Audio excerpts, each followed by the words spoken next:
Hello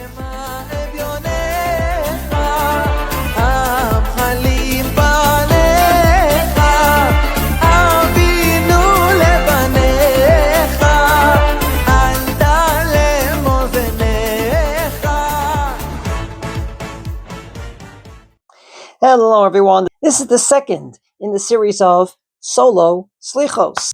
We obviously try to go to Minyan and say Slichos with the congregation, but sometimes circumstances dictate that we cannot get there.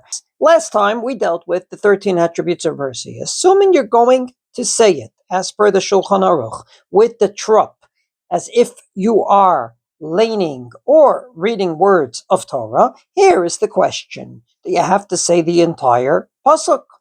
We spent a lot of time earlier this year dealing with the Gemara in two places that says, Kol psukei lo paskinan Moshe, anan lo paskinan. Any pasuk that Moshe Rabbeinu didn't make into a verse, we cannot cut. And therefore, we have to always say a full verse. Exception to that rule are many, and one of them is when you say it as bakashat rachamim tefillah. If you say it as a supplication or as a prayer. Well, that's exactly what we do when we have a minyan and we say the 13 attributes of mercy. We stop smack in the middle of the pasuk at the words ונקה. Why? So the Divrei Yaakov that we quoted last time, Rav Yaakov Shur, 1853 to 1924, comes along and says for a very simple reason. Because Yud Gimel Midor there, La'orer Rachmei Shamayim Aleinu Be'etzara, in order to arouse the mercy of heaven during this time of anguish. So therefore, Lo Yitachen Lomar, it's impossible that we're going to say the words ונקה lo ינקה. Not that God will clean, but make sure not to clean up our sins. Poked avon avot, abanim v'albnei banim. Namely, God will then put the sin not only on you, but on all your offsprings. We don't want to say that, and therefore we stop in the middle of the pasuk. Well, that's fine. We do that in shul, and it meets the rules and regulations of not stopping a pasuk at the middle, because according to many poskim, you can stop a pasuk in the middle if you're not doing it as laning or learning Torah, but as davening. Well, here is the problem. If you are going to say the Yud Gimel Midot alone, Kekore baTorah, no more and no less, as if you are laning, well, my dear friends, maybe you have to say the whole pasuk. In the words of Al-Javad Yosef, if you're saying it as a tefillah and bakasha, as a prayer and as a request, below derech kriya baTorah, not as a learning Torah, sharpedam lifsak be'emtza pasuk, then you could stop in the middle of the pasuk, but Yachid sheomer Yud Gimel Midot b'tamim kekore baTorah, ha'ech rashayu lafsik b'tevat ונקה. But if you are an individual that are saying it without a minyan, and you're saying it kekore baTorah, no more and no less, as if you're learning Torah, how do you stop in the middle of the pasuk? This led a bunch of poskim to say, exactly, do not stop in the middle of a pasuk, say the entire pasuk. The responsum Hitorut Tshuva, written by Rav Shimon Sofer. His years 1850 to 1944, he was killed in Auschwitz, Hashem Yikom Damo. He was the son of the Chsav Sofer, who was the son of the Chasam Sofer. He comes along and says that if you did say it as Korah baTorah, there is absolutely no heter to say half a pasuk. It's like learning Torah, say a full pasuk. He's not alone. In a book called Chesed LaAlafim, that I happened to pick up recently and I never knew of, it's written by Rav Eliezer Rabbi Yitzchak Papo, his year 1786 to 1827.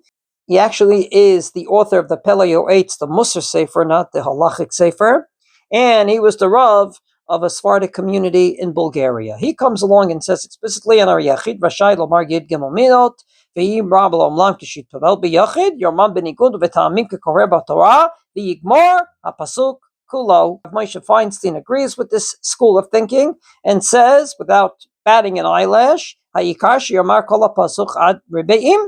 And you should say it exactly the way that you usually learn. You use a nigun when you learn, use a nigun when you say it. You don't use a nigun when you learn, don't use a nigun when you say it. You want to be Korah BaTorah? Then it has to be all the way, full pasuk. Problem is, as we said, it defeats the purpose. Instead of saying ונקה, God, you will clean us up, we say ונקה lo ינקה, God will not clean us up. So there are many that actually allow to say half a pasuk for different reasons.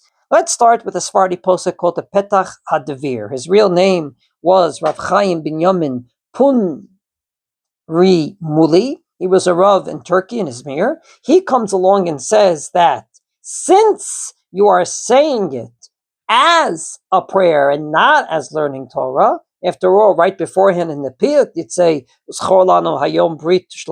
remember the contract with the 13 attributes. Therefore, it's okay to say half a pasuk. Ben Ish Chai, in his book called Rav Brachot, says, since with a minyan, you only say half a pasuk, and you're saying it as a prayer and as a supplication, therefore, when you say it without a minyan, you don't have to be so makbid on the full pasuk. Well, I really don't understand his words. We just said that when you don't have a minyan, you're not allowed to say it as a prayer. And therefore, how is it allowed to be said as a prayer? In his actual responsum called Rav Pahalim, the Ben Ish Chai says a different reason, which is a little more convincing. And that is what we said about Kol Psuke de Lo Paskin and Moshe. You can stop a pasuk in the middle, according to many, if there's an etnachta there. Namely, when you lane, you stop there anyway in the middle of the pasuk a little bit. That horseshoe. Well, that's exactly what's under the word echata'ah. And therefore, you could stop there. If you just say one word from the next half of the pasuk, that doesn't violate it. Again, I don't understand why. It seems very clear. You violate it if you say part of a pasuk. The Levushe Mordechai, who was a Rav in Hungary, his name was Rav Mordechai Yehuda Leib Winkler, 1844 to 1932. He reached the 20th century. He says that Kol Psuke de Lo Paskin al Moshe is only betzibur, if you say it with a minyan. So if you say it at home, or if you're just learning Torah, you can stop in the middle of a pasuk, and that's what we do in many speeches and whatnot. We say half a pasuk. Any way you slice it, it's okay. Betzibur, you could say it because it's derech tefillah bakasha. Personally, you're not bound by this rule called Kol Psuke de Lo Paskin on Moshe. It's only betzibur.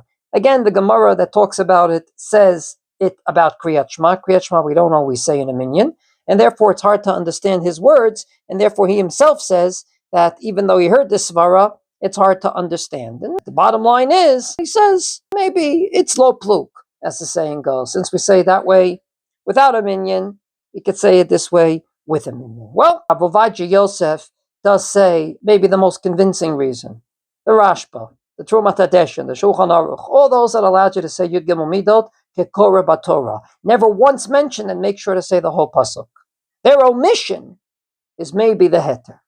Because if it was such an issue, then they would have said it. Since they didn't say anything, their omission basically says it's okay to say it in half a pasuk. So I would say as follows.